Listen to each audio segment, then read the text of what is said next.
When it comes to video editing software, DaVinci Resolve seems to be the one everyone keeps pointing to as the best in the market, and it's not hard to see why. It's essentially a full production suite with an NLE, a VFX toolkit, color grading, audio mixing, and captioning all in one application. It has just about anything anyone could ask for in a video editor, and it's free.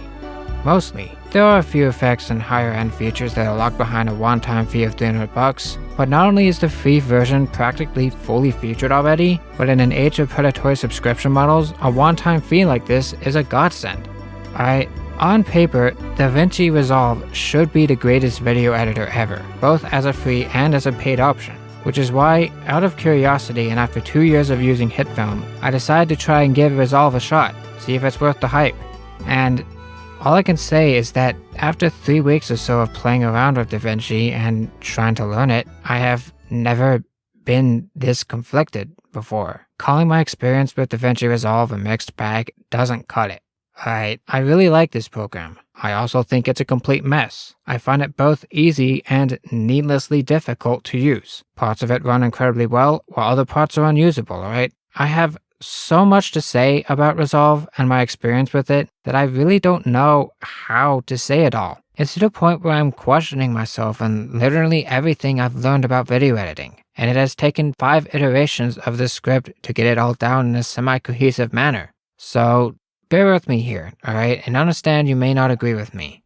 I guess if I had to start somewhere, it would be with the admission that this isn't the first time I've tried using Resolve. I started my journey as a video editor in 2016 as part of a high school digital media class, where we were taught how to use Premiere Pro, which is part of Adobe's Creative Cloud. And when I graduated high school, got a new laptop, and started my first YouTube channel, I realized just how expensive Creative Cloud is. So I decided to go with free software instead, GIMP, Audacity, that kind of stuff. And after hearing all about DaVinci Resolve, I decided to give it a go. And well, let's just say it's pretty hard to unlearn Premiere Pro. I don't remember exactly how it went, as this was back nearly 6 years ago, but I do remember having some issues with keyframing and performance and the interface being completely different than what I was used to. And when college came around and all but forced me to use Creative Cloud again, I used the opportunity to go back to what I knew.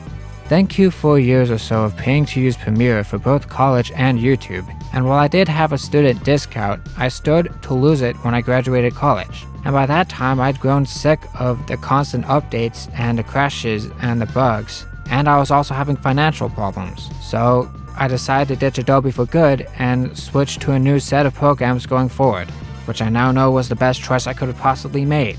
And alongside Affinity Photo and Audacity, which is what I've been using this whole time, the video editor I chose was Hitfilm Pro, which is essentially Premiere and After Effects combined into one program for a fraction of the price. And I already made a video about Hitfilm a year ago that I mostly still stand by today, including the fact that Hitfilm is borderline abandonware that I'll inevitably have to ditch as well, which is what I was hoping to do sooner rather than later, as I've been running into a specific issue with it that has made it nearly unusable, to the point where it's affecting my already inconsistent upload schedule.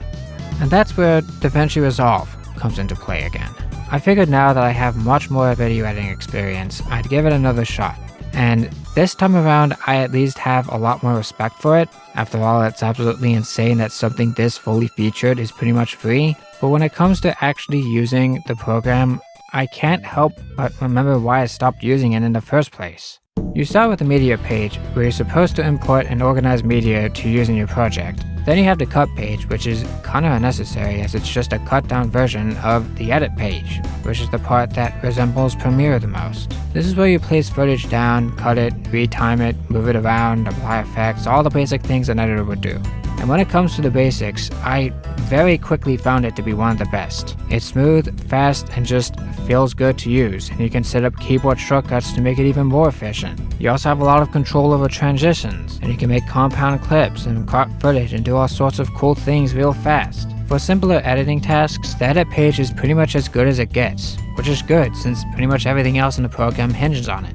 The Fusion page is for the VFX, so it's like After Effects, only it's nothing at all like After Effects. Instead of using layers, it uses nodes, which is a sort of flowchart that takes inputs like media, text, or clips from the edit page and processes them before outputting a finished shot. You have a wide array of effects, masks, and other tools that can do just about anything you want, assuming you have a computer that can handle it. Now, as a former game design student who's worked extensively in the Unreal Engine and Blender and all that stuff, I'm more than familiar with node-based workflows, so I had no trouble learning it. But for someone who's never used nodes, I can see this being quite daunting to learn. And even if you can somehow wrap your mind around the nodes, they do tend to be rather inefficient for simpler tasks. But they also allow for more complex things to be made more efficiently. And in this case, I'd much rather work with a web of nodes than have to scroll through dozens of expanded layers. Of course, I'd be remiss to not mention the color page. DaVinci Resolve is renowned for its color grading capabilities, and I'm here to confirm the praise. It's almost trivial to take a clip, switch to the color page, and apply any kind of color adjustment you want. You can apply LUTs, you can mask certain parts with a qualifier and color those parts separately. You can blur and sharpen individual channels, alright? All sorts of stuff you can do here. Don't really see myself using it all that much as I don't use IRL footage too often, but it's there and it's great, and it's free. As for Fairlight, for a built-in audio mixer, it's got pretty much everything you need. You can apply track-wide effects, compression, panning, sidechaining, all that. You won't be able to produce music with it, and I already have FL Studio for that anyways, but for videos, it's more than enough. And when you're done with everything, or you just want to have a test render, the deliver page is where you render and export your video in whatever format you desire, up to a resolution of 4K and 60 frames per second for free, which is more than enough. Sounds pretty good so far, doesn't it? Plenty of features, well supported, well designed, large community, cost effective. It all sounds great, so what's the catch? Why am I so conflicted? Well, let's start with the backwards way Resolve handles keyframes. Keyframing is basically how you animate things in a video editor. You drop a keyframe you want to start, move forward, place another one, change whatever parameter you want to animate, and when you play it back, in this case the circle moves across the screen. You can also ease keyframes, which means you can make them accelerate or decelerate to allow for smoother motion. In my opinion, no other editor I've used so far handles keyframing and keyframe easing better than Premiere. And while Hitfilm does come close, unfortunately DaVinci doesn't really handle keyframing quite as well. All four of the main pages handle keyframing differently from each other, most not particularly well. The edit page in particular has the weirdest keyframe logic I've seen. In programs like Premiere Pro and even Hitfilm, you have access to a keyframe timeline that lets you add, remove, move, and ease keyframes for every animatable transform and effect parameter right in one spot. It makes it super easy to make things move on screen, and it's second nature to me. The edit page in Resolve doesn't have anything like that. The inspector lets you add and remove keyframes, but it doesn't let you move them. And the closest thing it has to a keyframe timeline is this little graph underneath the clip in the project timeline. And it's this dinky little space that leaves you barely enough room to do anything in it. It doesn't even let you ease effect keyframes if it lets you move them in the first place. As far as I know, you can only ease transformations and opacity, which is just kinda dumb. And even then, trying to ease position and scale at the same time doesn't work like it should. And it leads to this wonky motion that isn't smooth. And the only way to get it to work is to forgo doing it in the Edit tab and just do it in Fusion. By right-clicking, creating a new Fusion clip, dropping a transform node, adding keyframes where necessary, and easing them in the spline panel that you have to open up yourself.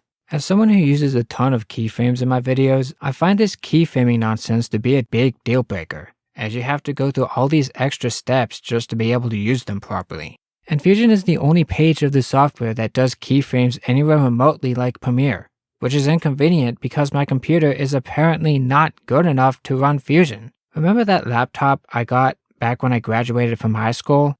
I still have that laptop, and it's still my main computer to this day. And it's definitely starting to show its age now with an old i7, a 1060, and 16 gigs of RAM, which it's all but the minimum of what Resolve recommends for the program as a whole, and half of what's recommended for Fusion. I can barely do anything beyond a few effects and a transform node without the program freezing and stuttering like a motherfucker, and any more will fill up the Fusion cache to the point where my computer's 128 gig C drive all but tops out. It's the same kind of issue I've had with Hitfilm, where some hidden cache I couldn't move or even see kept filling up as I used the program, and I'd have to restart it every 30 to 40 minutes for it to clear. It's what ultimately pushed me into wanting to give Resolve a shot because it made Hitfilm damn near unusable, and I was hoping that maybe a different program would be a little better with it. Except it's even worse in Resolve, as unless I set the fusion cache to be as low as possible, which just causes more problems, the thing fills up within minutes of me using it. It's to the point where I had to do some long overdue deep cleaning of my C drive so that the program could just run. And even then, Fusion stutters and freezes so much when I try to use it, and it's been a disaster. I am aware that this is a computer problem and it may not be Resolve's fault specifically, but even something like Unreal Engine 4, the biggest and most bloated program I've ever used, runs better than Resolve's Fusion page, and it lets me install it somewhere other than the C drive, and I can turn settings down if needed. I cannot stress enough how much the performance issues in Resolve mess things up for me, and I've tried nearly everything outside of buying a new computer or the studio version of Resolve. I've tried proxies, timeline proxy mode, reducing the timeline resolution, generating optimized media, adjusting the render cache, even rendering things in place when I can, and I still have problems with it. It's not so much that it lags from time to time, but rather how it handles the lag. Hitfilm does technically lag more than Resolve to the point where the viewer never runs at a full frame rate, but at least it never slows down. It still runs in real time and it's stable. It's more like playing a AAA video game at ultra settings on a substandard graphics card. Compared to DaVinci, where the instant you put more than one thing up on screen and playback starts struggling, the video slows down, it stutters, the audio glitches out, and sometimes it freezes or goes black for God knows how long until you restart the program. And it makes it damn near impossible to time things properly when I can't even see what I'm doing. It's a mess. This is the main reason why I hesitated so much in switching to Resolve, alright? I knew my computer wouldn't be good enough and it would limit what I could do with it, especially since I kinda like doing these big VFX shots in my videos and I would have to give those up if I switched. But even if I had a good computer, I'm still not sure about switching to it because of the fundamental way the program is laid out. While each individual page is fully featured and works well on their own, they all have different layouts and workflows that have little resemblance to each other, and cannot be customized beyond opening and closing certain panels. Like the color page has its own node system separate from the Fusion page that works completely differently, in a way that you could just use layers instead. While they're better than having standalone apps in their places, they still sometimes feel like separate apps. And having to learn not one, but 4 different interfaces to get the best out of Resolve is quite a tall order. My guess as to why these pages all function so differently is that they're built for specific, specialized roles like editors, VFX artists, colorists, and audio engineers, so that a team can work together at the same time, which is great for professional productions working on massive projects like movies and all that. But for a one-man army like me who makes YouTube videos, it just feels super inefficient for my editing style. And it's like, I really want to like DaVinci Resolve, alright? I know everyone loves it, and I see its appeal, but it isn't for me. And it isn't really Resolve's fault, alright? After all, it's pretty hard to unlearn Premiere Pro. And I spent 6 years out of my 8.5-year-long editing career using Premiere, and the other 2 using a Premiere alternative. If anything other than my fault, it's Adobe's fault for forcing students to learn their expensive-ass bloatware so they end up stuck in their ecosystem. And even though I've ditched Adobe in particular, I went headfirst into another piece of rentware just like it. But that's the thing, I'm already really good with Hitfilm, and it works perfectly for me and my aging laptop. Yeah, it has its issues and its fair share of jank, but its layout is consistent and familiar across the whole program, and it lets me customize it. Plus, you can easily manipulate keyframes for every single animatable parameter for every effect, and the effects are much easier to use and combine. It's also much easier to incorporate 3D stuff, it's easier to run on my computer, it's just easier to use for me. I chose Hitfilm in the first place specifically because of how similar it is to Premiere and After Effects, and I truly do enjoy using Hitfilm because of that. And now that the one issue I've had with it that pushed me into this mess in the first place has been fixed, I'm probably just going to keep using Hitfilm anyways because it's what I'm familiar with. Except, I cannot deny that my brief time with DaVinci Resolve has got me thinking. I've argued this whole video that the program is inefficient for my editing style. Yet one could argue it's my editing style itself that's inefficient. And with how much time I've spent writing the script for this video, I've been thinking a lot about my scripts in the past and how they sometimes seem kind of inconclusive or kind of pointless. I often wonder what would happen if I spend more time on the writing rather than the editing, and if it would lead to videos that actually have purpose and meaning. And maybe something like Resolve is what I need to rethink my approach to making these videos. I know it sounds like I hate DaVinci Resolve, but I don't. Alright, at the end of the day, I do like the program. With the experience I've had with video editing, I have been able to wrap my mind around much of it, and I see the potential in it.